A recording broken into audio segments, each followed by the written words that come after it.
Apat na ugali ng mga lalaki na gusto ng mga babae.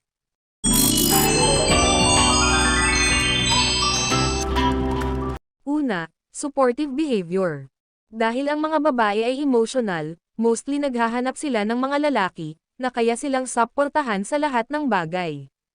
Gayunpaman, may mga kababaihan pa din na kaya nilang suportahan ang kanilang sarili, pero nagiging kahinaan nila ito, kapag may nakilala silang lalaki na may ganitong ugali.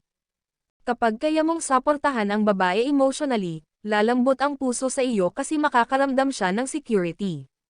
Gusto kasi nila yung lalaki na kayang makinig sa kanilang problema, at hindi lang basta nandyan sa kasiyahan.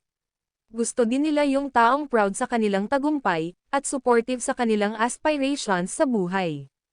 Hindi man lahat ng babae ay gustong may pera ang lalaki, pero nakakadagdag attraction ito dahil masesense nila ang pagiging provider mindset ng lalaki at nagiging husband material sila. Pangalawa, maalahanan o concern. Ang lalaking maalahanin ay magiging mabuting partner sa hinaharap, at isa ito sa pinakagusto ng mga babae, dahil nakikita nila na kaya silang alagaan at pahalagahan. Ang lalaking maalahanin ay binibigyang halaga ang nararamdaman ng babae. Yung naiintindihan ng lalaki kung bakit tahimik ang babae, at alam din niya kung paano pagaanan ang kanyang pakiramdam. Ibig sabihin, malaki ang pagpapahalaga niya sa emotional health, at ayaw niyang ma-stress ang pinakamamahal niyang babae.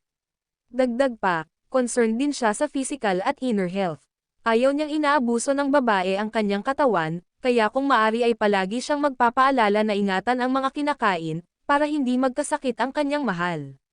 Gusto din ng mga babae ang lalaking concern hindi lang sa kanila, kundi maging sa kanilang pamilya at kaibigan. Pangatlo, mabait at marunong makisama. Alam nyo ba, na attractive sa mga babae ang lalaking may mabuting kalooban? Alam kasi ng mga babae na ang lalaking may ganyang katangian, ay masarap kasama sa buhay at makakaramdam sila na magiging mabuting tao din sila, kapag mabait ang kanilang partner.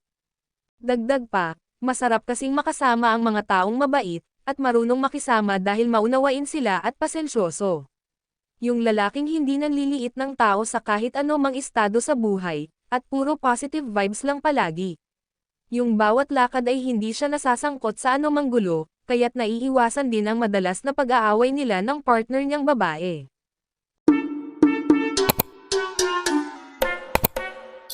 Pang-apat at pinakahuli, marunong mag-appreciate. Ang lalaking marunong mag-appreciate, ay nakakadagdag ng confidence ng babae, at gusto nila yung taong palagi silang paalalahanan na worthy silang mahalin at alagaan. Ipalagay natin na alam ng babae ang kanyang value bilang tao, pero iba pa rin kasi ang dating kapag galing ito sa lalaking mahal niya. Kahit sa simpleng achievement lang ng babae, ay napaka-appreciative ng lalaki, kaya't mas lalong mai-inlove sila doon. Dahil dito, mas lalong mag-e-effort ang babae para pasayahin ka palagi, dahil masarap magpalagay ng ngiti sa lalaking marunong mag-appreciate, kahit sa maliit na bagay.